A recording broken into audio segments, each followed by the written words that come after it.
안녕하세요. 오늘 저희가 함께 깊이 들여다볼 글은요. 명무인 목사님의 교회 개혁의 중요 원리 시리즈 중 제72편입니다. 제목이 개혁의 대상으로 전락하는 어설픈 개혁 주장자들인데요. 네, 안녕하세요. 제목부터가 좀 강렬하죠. 네, 맞아요. 요즘 교회를 향한 뭐랄까 여러 목소리들이 참 많잖아요. 그런데 이 글은 우리가 개혁을 말할 때 혹시 놓치고 있는 건 없는지 좀 날카롭게 질문을 던지는 것 같아요. 네, 맞습니다. 글 서두에서부터 오늘날 인터넷 공간 같은 데서 교회 비판이나 개혁 주장이 정말 많아진 현실을 먼저 짚어주시더라고요. 그렇죠. 정말 흔하게 보이죠. 심지어 교회 밖에서도 비판할 정도로 교회가 좀 상식에 못 미치는 모습을 보이는 것에 대한 어떤 반감, 또 정의감 이런 것들이 배경이 된다 이렇게 분석을 하세요. 네, 충분히 공감이 가는 진단인데요.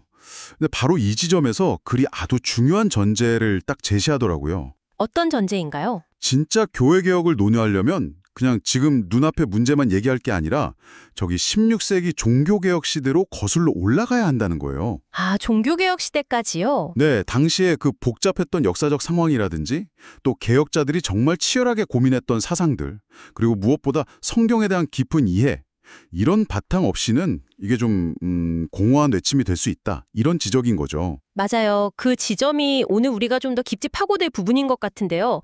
그래서는 그런 성경적 또 역사적인 깊이가 없이 그냥 쏟아내는 비판은 자칫 떼쓰는 소리처럼 들릴 수 있다. 이렇게 강하게 이야기하거든요. 떼쓰는 소리라 표현이 좀 강하네요. 네. 설득력을 얻기 어렵다는 뜻이겠죠. 물론 비판 자체가 나쁘다는 건 아니에요. 교회의 건강성을 위해서는 꼭 필요할 수 있죠. 하지만 그 비판이 정말 힘을 얻으려면 반드시 성경에 뿌리를 둔 분석, 그리고 구체적이면서도 실제적인 대안 제시가 함께 가야 한다. 이런 점을 강조하는 겁니다. 성경에 근거한다는 게 근데 구체적으로 어떤 의미일까요? 그냥 성경 구절 몇 개 가져다 붙이는 걸로는 좀 부족할 것 같은데요. 아, 당연히 그렇죠. 여기서 말하는 성경적 근거라는 건요, 그냥 뭐랄까, 내 개인적인 해석이나 감정에 기댄 게 아니어야 한다는 거예요. 역사적으로 쭉 검증되어 온 신학적인 정통성, 그리고 객관성, 이걸 확보해야 한다는 의미에 가깝습니다. 정통성과 객관성. 네. 그래서는 이런 깊이 없이 그냥 이건 내 맘에 안 드니까 잘못됐어. 이런 식의 비판이나 아니면 너무 인간적인 생각만으로 해결책을 내놓으려고 할 때 오히려 그 비판하는 사람이나 주장이 또 다른 개혁의 대상이 될 수 있다고 경고합니다.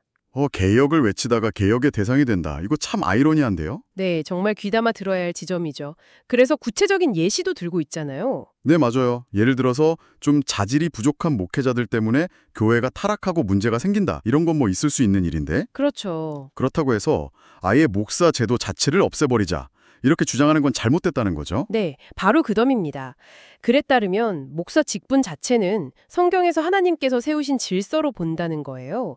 그러니까 문제가 있다면 그 제도를 성경적으로 바로잡고 개선해야 하는 거지. 아예 없애버리자. 이건 성경의 권위를 스스로 무너뜨리는 행위가 될 수 있다는 겁니다. 그렇군요. 그래서 이런 주장을 하는 사람들은 개혁의 선구자가 아니라 오히려 성경적인 질서를 흔드는, 그러니까 개혁이 필요한 대상이 될 수도 있다. 이렇게 아주 날카롭게 지적을 하죠. 듣고 보니 정말 중요한 문제 제기네요. 이런 논의가 결국 우리가 사용하는 언어, 용어와도 연결되는 것 같습니다. 그래서는 그 개혁된 이라는 용어가 어떻게 생겨났는지 그 역사적 배경도 좀 짚어주더라고요. 네, 맞아요. 교회 역사학자죠. 필립 샤프라는 분을 인용하는데요. 이 용어를 공식적인 자리에서 처음 사용한 사람은 칼빈의 제자이자 후계자로 알려진 테오도르 베자였다고 합니다. 테오도르 베자요? 언제 어디서 사용한 건가요? 1561년에 프랑스 포아시라는 곳에서 열렸던 아주 중요한 회담에서였다고 해요. 푸아시 회담이요. 저한테는 좀 생소한데요. 그게 어떤 자리였죠? 당시 프랑스가 종교 갈등이 엄청 심각했거든요. 그래서 로마 카톨릭 측하고 프랑스 개신교도들, 그러니까 위그노라고 불렀죠. 이들 사이에 화해를 좀 모색해보려고 당시 섭정을 하던 카트린 드 메디치스가 주선한 자리였습니다. 카트린 드 메디치스. 네. 그녀의 어린 아들이자 당시 프랑스 왕이었던 샤를 9세도 참석했고요. 개신교 측에서는 제네바 대표로 베자가 왔고 취리에서는 피터 버미글리 아는 분이 또 나바라 왕국의 여왕이었던 쟨 달브레 같은 주요 인물들이 참여했습니다. 와, 정말 중요한 인물들이 많이 모였네요. 그래서 결과는 어땠나요? 아쉽게도 신학적인 입장 차이가 워낙 커서요. 합의에는 이르지 못하고 그냥 끝났습니다.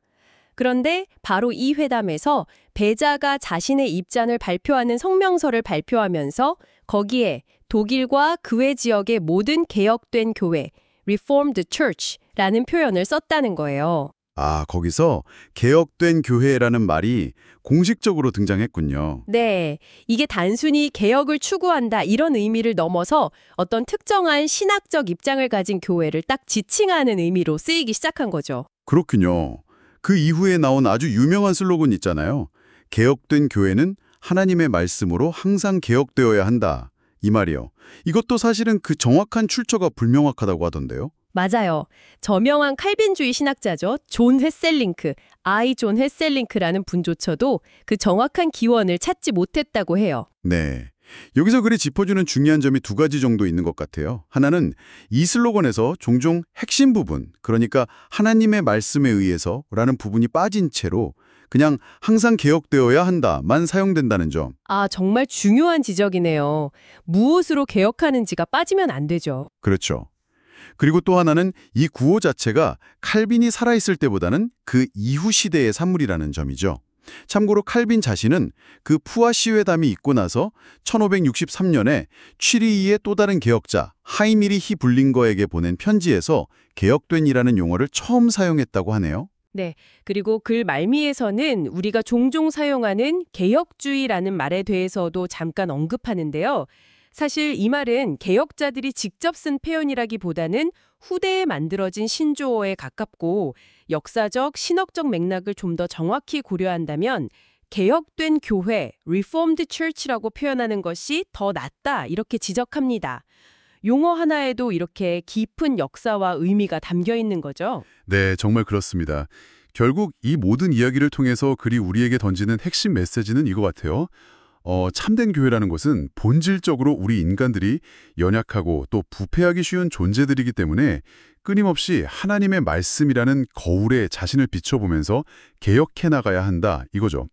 이 내용들이 선생님께는 어떻게 다가오셨어요? 저도 정말 중요한 지적이라고 생각합니다. 그러니까 개혁을 이야기할 때 어떤 순간적인 감정이나 그냥 피상적인 비판에만 머물러서는 안 된다는 강력한 메시지인 거죠. 네, 그 대신에 성경과 또 교회사라는 아주 깊은 뿌리 위에서 진지하게 대안을 고민해야 한다. 그렇지 않으면 참 역설적이게도 개혁을 외치는 그 목소리 자체가 또 다른 개혁의 대상이 될 수 있다. 이런 경고로 들립니다. 맞아요. 오늘 우리가 나눈 이야기 외에도 개혁이라는 이름 아래 정말 다양한 주장들이 나오고 있잖아요. 그 속에서 성경적 근거라는 기준을 우리가 어떻게 잘 분별하고 또 우리 삶과 공동체에 구체적으로 적용해 볼 수 있을지 각자 좀 더 깊이 고민해보는 시간을 가져보는 건 어떨까 싶습니다. 오늘 이렇게 귀한 시간 함께해 주셔서 정말 감사합니다. 네, 경청해 주셔서 고맙습니다. 다음에 또 유익한 이야기로 뵙겠습니다. 네, 고맙습니다.